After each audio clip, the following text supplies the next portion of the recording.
Gracias y yo también le quisiera agradecer muchísimo al centro para la invitación y sobre todo a Adriana Arce, que tuve el placer de conocer hace unos meses en Marruecos y que reforma o da alimento a todo este programa que tenemos de cooperación entre Argentina y Marruecos, que es realmente fascinante. Como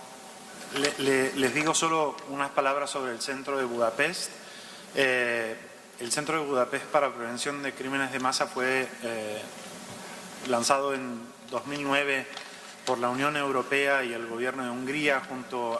a unas universidades privadas y públicas de Hungría, con el intento de dar capacitación a países y gobiernos y sobre todo y organizaciones internacionales a lo que es todo el programa de prevención de crímenes de masa, que se coloca en un más amplio proyecto, que es el de asegurar la seguridad humana. Y en este equilibrio de seguridad humana, que son de una forma son las causas primarias de crímenes de masa, encontramos la seguridad política, la seguridad comunitaria, la seguridad personal, la seguridad alimentaria y, de última, la seguridad medioambiental. En esto nos gustó muchísimo poder compartir nuestro pensamiento acerca de la conexión que hay entre migración, cambio climático y derechos humanos, también porque coordinamos el grupo de trabajo del Banco Mundial sobre migración forzadas y atrocidades de masa. La idea de libertad se considera el eje en torno al cual gira la vida, el desarrollo personal, social y económico de los individuos. Libertad para convertirse en lo que uno quiere, libertad de pensar y actuar de la manera que lo se considere uno mismo oportuno. La libertad de movimiento sin restricción. La realidad global o globalizada, como ustedes prefieran decirle, sin embargo, es la forma que elimina las fronteras y las limitaciones de todo tipo, o a menos así se presenta. Sin embargo, en la práctica nos encontramos con una condición que no coincide en absoluto con este perfil ideal, y no todas las personas tienen los medios para poder realmente declararse libres. Hablamos de dinero, de seguridad, de la garantía y protección de todo tipo de derechos. La libertad de moverse sobre las bases de una voluntad autónoma, que el hombre decida, ya sea por razones personales, por negocios o por capricho, se posiciona en un cuadro caracterizado más por límites, fronteras y obstáculos, que por un contexto en el cual el hombre se pueda declarar libre de actuar como prefiere. Los flujos migratorios que caracterizan a la integración social, económica y política cotidiana de los más diversos contextos geopolíticos de nuestro planeta se ven afectados de una forma importante en todas las limitaciones mencionadas. Están por ellas dirigidos, involucrados y afectados. Los límites y las limitaciones son de naturaleza variada y generalmente identificada con la decisión de salir de la pobreza o para buscar una vida mejor o una supuesta salvación de la persecución de cualquier tipo. De hecho, podemos hablar de generalidades, pero cada historia tiene un fondo en sí misma y su propia personalidad. Sin embargo, las generalizaciones gobiernan la narración y la descripción de los flujos migratorios. Pero esto no puede justificar que se puedan reducir a un número ínfimo de 4 o 5. Hay que hacer hincapié en el hecho que las macros razones para el impulso al movimiento pueden ser muchas más. Una de estas motivaciones, que hasta hace poco se encontraba relegada en un rincón y no se consideraba como un factor clave detrás de la dinámica migratoria, al menos de relación con los grandes flujos internacionales, es sin duda el factor medioambiental. No siempre fue tan obvio en el contexto internacional a nivel institucional la conexión que existe entre fenómenos aparentemente muy diferentes. La movilidad humana y el hábitat natural no parecen tener mucho en común, mientras que en la realidad no es así. ¿Por qué resulta tan difícil considerar un desastre natural como un motivo aceptable para explicar la huida de millones de personas? Sin duda, el aparato de medios de comunicación desempeña una importante función en cuanto al impacto que puede tener una noticia de un pueblo que huye del flagelo de las bombas causadas por otros hombres sin escrúpulos, crea un sentimiento de empatía y expiación de la culpa, por lo cual es necesario hacer todo lo posible para asegurar la protección y asistencia a las personas que huyen. En cambio, cuando la causa de fuga es una inundación, una extensa y prolongada sequía, un gran deslizamiento de tierra, la mano humana se oculta y nos escondemos detrás de frases tales como «es la furia de la naturaleza». Uno no se da cuenta que con demasiada frecuencia detrás de los eventos de este tipo siempre existe la sombra de la acción humana. Por supuesto, muchas veces no hay intención real como en el lanzamiento de una bomba, pero donde la rebelión del medio ambiente está causada por el cambio climático, la mano humana es omnipresente. Durante los últimos 20 años, el número de desastres naturales oficial prácticamente se duplicó, pasando de 200 a más de 400 eventos, que registran como causa principal el cambio climático.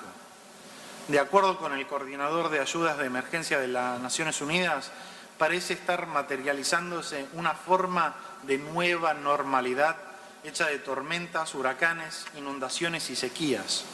El impacto de este fenómeno tiene una dimensión ambivalente en el ambiente y sobre gran parte de la población de la zona afectada. Aunque sea clara la asociación de fenómenos, garantizar la protección jurídica de las personas que migran por razones relacionadas con la rebelión del medio ambiente es una tarea muy difícil. El problema a la base de la total falta de protección, en este caso, se relaciona con la definición comúnmente atribuida en el campo del derecho internacional a los que pueden ser considerados refugiados. Lo vimos hasta en la ponencia de la mañana. La referencia es obligatoria, obviamente, a la Convención de Ginebra de 1951, en la cual están claramente anunciadas las condiciones que permiten determinar la condición de refugiados y donde no se encuentra algún tipo de referencia a causas ambientales, lo cual se justifica teniendo en cuenta que la Convención fue concebida como un instrumento histórico, un instrumento destinado a proteger los refugiados relacionado con el contexto histórico y político posterior a la Segunda Guerra Mundial. El cambio climático en ese entonces no era un fenómeno muy distante y las preocupaciones sociopolíticas estaban relacionadas con razones muy diferentes a la salud del planeta Tierra. Pero lo que es absurdo es la ausencia de la voluntad de participar a un proceso de revisión del texto, como para encajar el marco de la Convención a los problemas actuales, precisamente en un momento histórico en el cual la migración es una de las grandes macros áreas de discusión en el panorama político mundial. A nivel internacional hay conciencia de la inadecuación histórica de la Convención, incapaz de responder a algunos de los problemas que al día de hoy constituyen la demanda de protección internacional. Vivimos en un complejo social y geopolítico tal que catalogar en unas pocas y simples categorías que pueden beneficiar la condición de refugiados parece ir en contra de una forma de equidad y respeto de los derechos de cada hombre. Esto se aplica, por supuesto, también a las causas ambientales. A pesar que la expresión refugiado ambiental ha entrado en un lenguaje común de quien se ocupa de migración, no es todavía posible darle un reconocimiento jurídico a nivel internacional, por lo que se deben emprender los pasos en la dirección de una revisión sobre la base de una verdadera voluntad de reconocimiento de protección. También para las personas que huyen de los desastres causados, la mayoría de las veces, como decía, por la obra indiscriminada del hombre. Si nos movemos desde el pequeño círculo del discurso sobre la protección internacional, que solo se refiere a la condición de refugiado, hacia un más amplio discurso dirigido en la esfera de migrantes, se convierte en un escenario más alentador. La idea de refugiado medioambiental parece estar reconocida de una manera más sólida en el ámbito de la acción de la comunidad internacional, preparando las bases para un diálogo más constructivo sobre el tema. La Organización Internacional de Migraciones, por ejemplo, ha tratado de dar una definición de las cifras de migrantes ambientales que puede ser reconocida internacionalmente, llamando migrantes ambientales las personas o grupos de personas que por razones imperiosas de cambio repentino progresivo en el medio ambiente que afectan negativamente a la vida o a las condiciones de vida, se ven obligados a abandonar sus lugares de residencia habituales o deciden hacerlo, ya sea temporalmente o permanentemente, moviéndose ya sea dentro de su país o en el extranjero. Se podía dar por sentado un avance de este tipo por parte de la OIM, interesada en la tutela de migrantes. Pero lo que resulta más prometedor es el hecho que hay la presencia de una serie de acciones similares por parte de otras organizaciones que no siempre están directamente vinculadas con problemas de refugiados. En 2007, por primera vez, con claridad y eficacia, el Consejo de Seguridad de las Naciones Unidas declaró que el cambio climático representa un reto importante para la paz y la seguridad, debido principalmente al efecto desestabilizador que arrastra y que exige una acción preventiva contra escenarios de conflictos y desplazamientos masivos. De hecho, si se dedicara a pensar más profundo y remoto a esta conexión, es evidente que los fenómenos ambientales han tenido históricamente un impacto significativo en la migración humana. Pero como ya se ha dicho, solo en los últimos años la comunidad internacional ha reconocido de una forma más o menos clara la existencia de una amplia gama de implicaciones por las cuales los cambios ambientales ejercitan una causa de desplazamiento y migraciones humanas. Es, sin embargo, solo con los tiempos recientes que se ha vivido un momento en el cual el impulso de reconocimiento internacional se ha convertido en omnipresente, alegando las conexiones reales entre la migración y el cambio climático. Estamos hablando seguramente de la COP21 en París,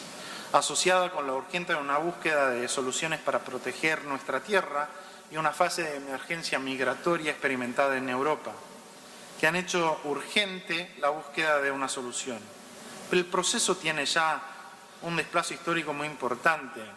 a partir de Cancún en 2010 y que se ha después manifestado en la iniciativa Nansen, que muchos ya han hablado y que mañana oiremos mejor, como un proceso de consultas destinadas a la búsqueda de soluciones a las necesidades de las personas obligadas a emigrar debido al cambio climático, o más bien la creación de un portal temático dedicado a los migrantes ambientales promovidos propio por la OIM. COP21 marcó un paso que se consideraba de una forma muy